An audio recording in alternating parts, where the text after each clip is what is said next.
In case I was to blamba, pressure is Barkuda Shema container Bokli, Barkuda Shema Nubiro Bronkly, Bange Barkuda would see Cotly, Tofara Edu Toti softly, Nema baby I no guess I'm get offin, so I pressure Tina coffee. About the jumpsuit baby Barkuda Shemi custom, see what good pressure in no tangira muno, my kids are the thing that ponera esco, Tirimule for one sakamore baby, we are good no Babula. Dopinda newe mumfurando shakula Indo inonzi weta ekuchamula Tapeza toenda kupatosha mula Sando ina ndiyo weta ema hospipe Weta ekumaya na mvura Taiwa tiripo, tofara nyangwe tirifai Sota kushigara vira suwa Samando ina ndiyo weta ema hospipe Weta ekumaya na mvura Taiwa tiripo, tofara nyangwe tirifai Sota kushigara vira suwa Confirmation, shumba wa approve Jeriwe haine jipotoro ne makufa Transport ikapera fonera upa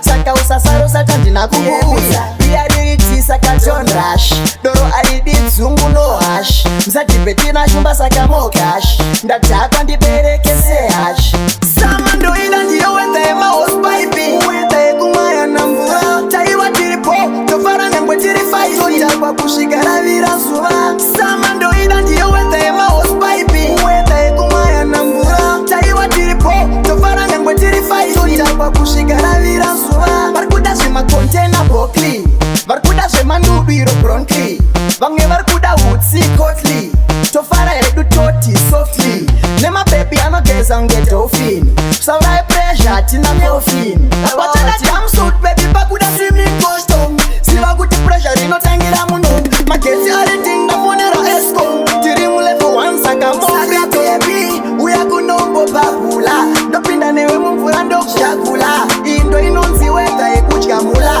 Tapeza toenda kupatosha Sando ina ndiyo weta ema hospipe Weta ekumaya na mvura Taiwa tiripo, tofara nyangwe tirifai Sota kwa kushigara vira suwa Samando ina ndiyo weta ema hospipe Weta ekumaya na mvura Taiwa tiripo, tofara nyangwe tirifai Sota kwa kushigara vira suwa Confirmation, shumba wa approve Jeriwe haine jipotoro ne makufa Transport ikapera fonera upa Saka usasaro satandina kubuuza Biariti saka John Rush Doro alidi zungu no hash Mzajibetina shumba saka mokash Ndatakwa ndibereke se hash Samando ina ndiyo weta ema hospipe Weta ekumaya na mvura Taiwa tiripo, tofara nyangwe tirifai Sota kwa kushigara vira suwa Samando ina ndiyo weta ema hospipe Weta ekumaya na mvura Taiwa tiripo, tofara nyangwe tirifai Sota kwa kushigara vira suwa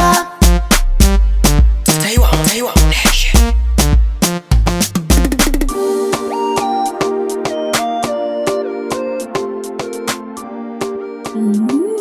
Single J.